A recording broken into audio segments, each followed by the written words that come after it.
Welcome to episode 35 of the Ricky Henderson podcast, the greatest of all podcasts, the G.O.A.P. Super glad to have A's president Dave Kaval here to discuss the new stadium situation. The man, he says he gets some sleep. How you doing, Dave? You doing all right? I'm doing fine. We got a day game today. We play in the Rangers. It's a rubber match, so hopefully we get a big win with Sean and I on the bump. Yeah, definitely. So yeah, I'll just jump right into it. I'm curious, why is John Fisher so reluctant to talk to the media and take public accountability throughout this whole process?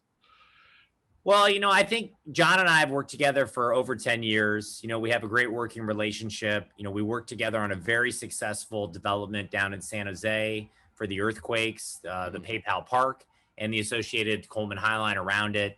And, I have been the one who has been designated to engage in negotiations with the media, with the city staff, council members. Mm-hmm. And I've spent the last 5 years leading this project in Oakland. And we're excited about where we are. We actually are kind of at the key point, whether or not we're going to get this approved or not.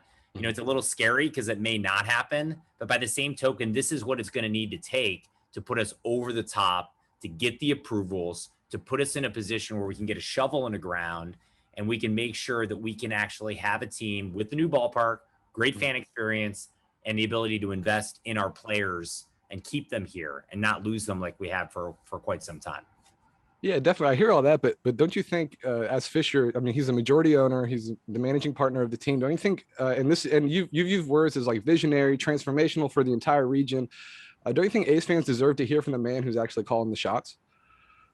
Well, like I said, we have a really good working relationship, John and myself, and, I have been designated to, work directly with the media, with the fans, to get that input, to drive this process forward. And, as a member of the ownership group myself, really lead our efforts in Oakland on this project. And, we haven't got where we want to get yet because we still don't have the stadium built. And we still don't have a situation where we can have a fan experience that our fans deserve. But we are making a lot of progress. And, I'm hearing from fans. I'm hearing from what people want, what they don't want. I'm hearing from the community. And we're like I said, we're in kind of the ninth inning on this effort that we spent the last 5 years pushing towards in Oakland. Mm-hmm. And reportedly, he hasn't even really granted an audience with like the city council and city officials. Don't you think his involvement could even help spur this process forward? I mean, I look at the Warriors. Joe Lacob was at the forefront of everything. They were able to make it happen really quickly and with a lot of obstacles, and they were able to make it happen. Don't you think that his involvement could help spur this process, actually? Well, actually, we've been interacting with the council members, myself, John is another member of the ownership group, for a long time. So that I don't know exactly where that report came from, okay, but that's been happening. And I think both the mayor and, folks like Rebecca Kaplan, who is the vice mayor, have been engaged in real meaningful ways. So all of that is happening in a way where I feel that the city is getting what they need. They understand what our vision is. And they hopefully can come to terms with a positive vote on July 20th, which is really the key moment for us. So yeah, I'm curious why you guys are putting so much stock into a non-binding vote. And because on July 20th, I mean, they could change their mind without any legal repercussions later on. Wouldn't it behoove you guys to kind of wait for a more concrete answer? Because from the outside, it kind of looks like a pushed, like a rushed ploy to kind of put public pressure on officials and behold them to whatever decision they make. Well, we've been waiting for 5 years. Yeah. So they haven't taken a single vote. Every other entity has voted. Okay. The board has voted unanimously. The state of California passed 3 bills for this project, uniquely for this project. The governor, Gavin Newsom, certified our environmental report. The county voted to sell half their share of the Coliseum to us. The only body that has not taken a single vote on this is the city council. And we need to know, after spending $200 million, I'm spending $2 million a month right now, if the city council shares our vision for our waterfront development or not. And we hope they do, because it's an amazing transformative project. $12 billion in private capital, $450 million in community benefits, $1 billion for the general fund. It's a winner on so many levels, but we need to understand if they agree with that vision. And even if it's non-binding, if they can't get around to do a non-binding vote on something that has so many positives, well, maybe they just have a different vision, and that's okay. Like, it's not like we can't, I mean, it would be sad and tragic in some ways, but they are elected by Oaklanders to decide these things. And we need to them to weigh in with a public policy decision. Okay. And can you describe kind of the mechanics of what's happening now? Is it the city that's reviewing the term sheet and going to send it back to you guys, and you guys are going to agree with come to some sort of agreement before the 20th? Is that what's happening now? The city is actually reviewing the term sheet? Well, it's important to remember we took all of 2020 to negotiate the existing term sheet that we presented in January to the city. So we held 3 meetings a week, each meeting 2 to 4 hours. They had their 16-person negotiating team. I had my 13-person negotiating team. We were paying for all the people on both sides through a PEP fund with the city. And so we would have everything from transportation consultants, economic consultants, bond counsel, legal people, everyone working to create a win-win partnership. We got to the point in January, we said, hey, based on all that feedback, we think this is what works for the A's. And we presented it to them. And then we were concerned because we weren't getting a lot of feedback or knowledge that things were happening. And so we published our offer in April so the whole public could see what we had offered and said, hey, we really need to understand from the council, if this is something that makes sense. So by July 20th, when this vote occurs, it will be something that we've spent 18 months with the city on. It's not just the last 2 months we threw this out there. The public part has gone on only for the last 3 months.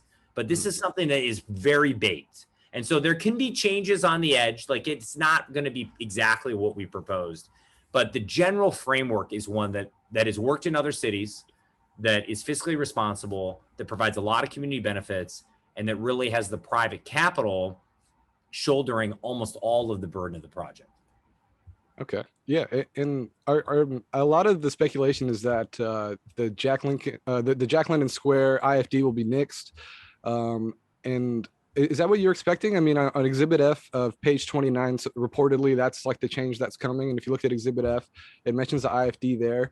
And so are you guys trying to fill a $1.4 billion shortfall that you initially projected through that IFD? Or what would be the biggest change you anticipate in the term sheet?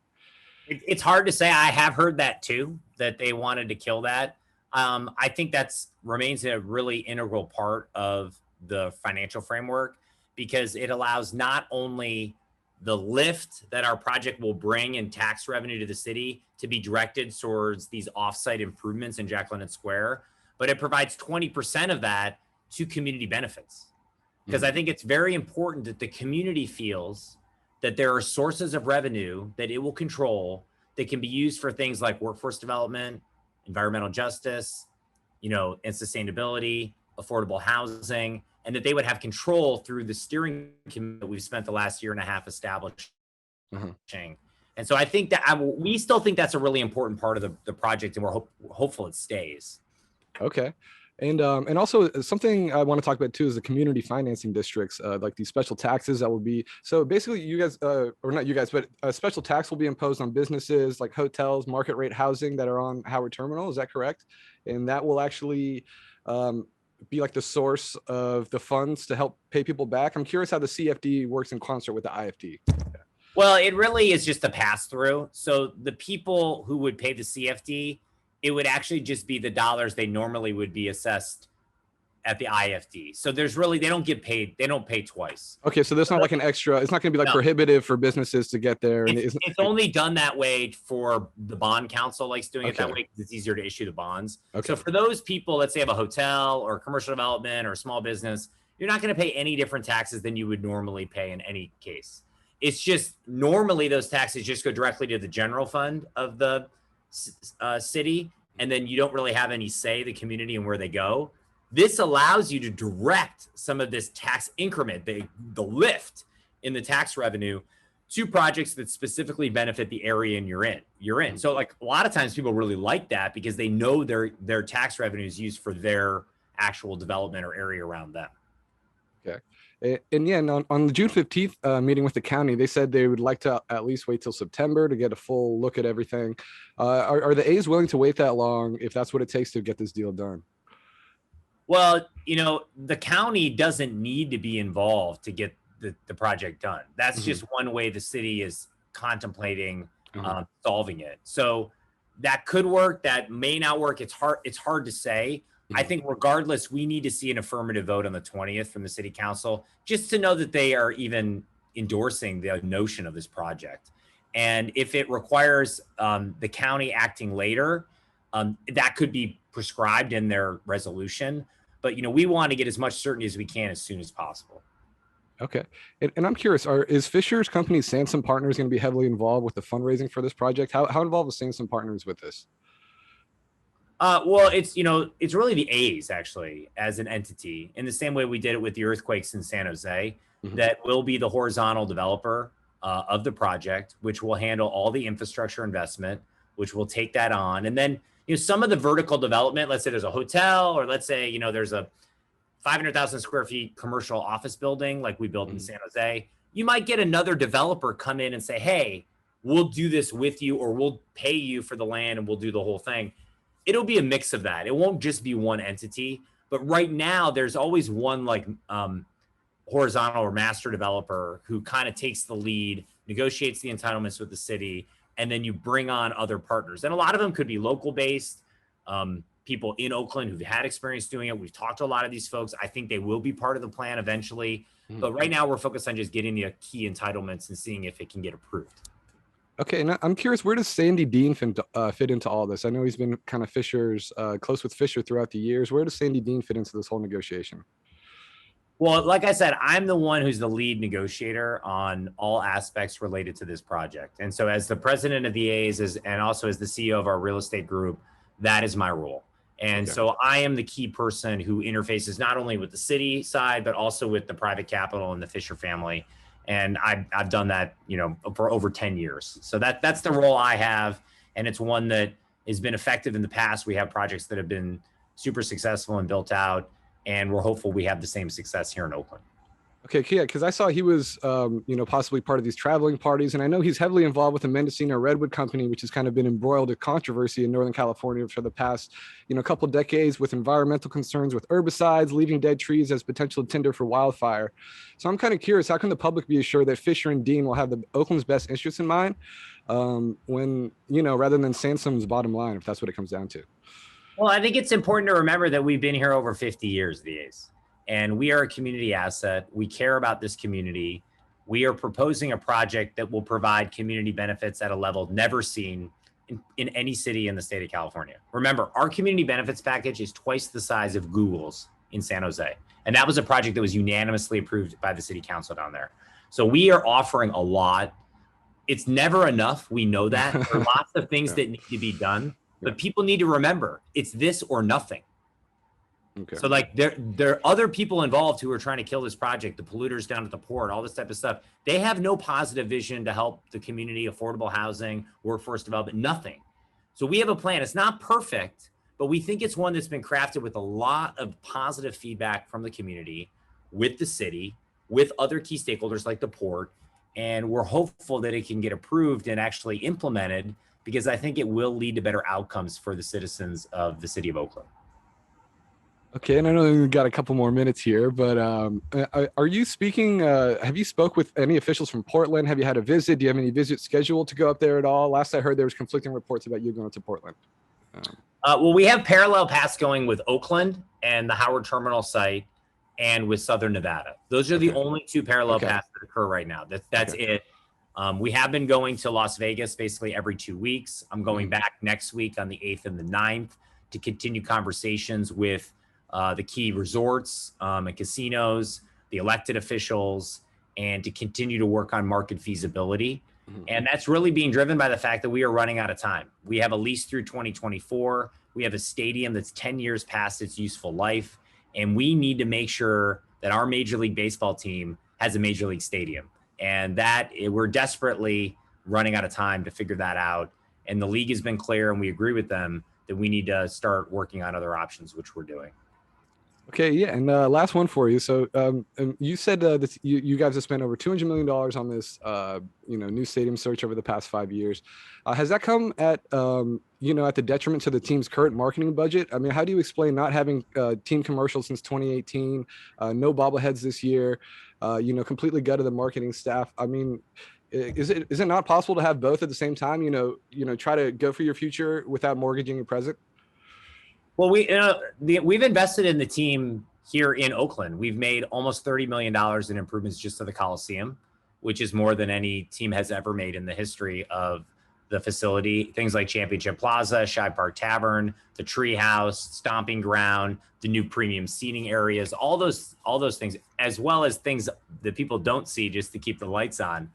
So we've done all those things. We've invested in massive marketing campaigns, the Rooted in Oakland campaign, the efforts with Stomp are all around town. I mean, don't you think like Matt Chapman and Matt Olson's face is Chris? I mean, I feel like Chris Bass could walk down the street and nobody would recognize him. Don't you feel like the A's need to do a better job of marketing their current product that they have now?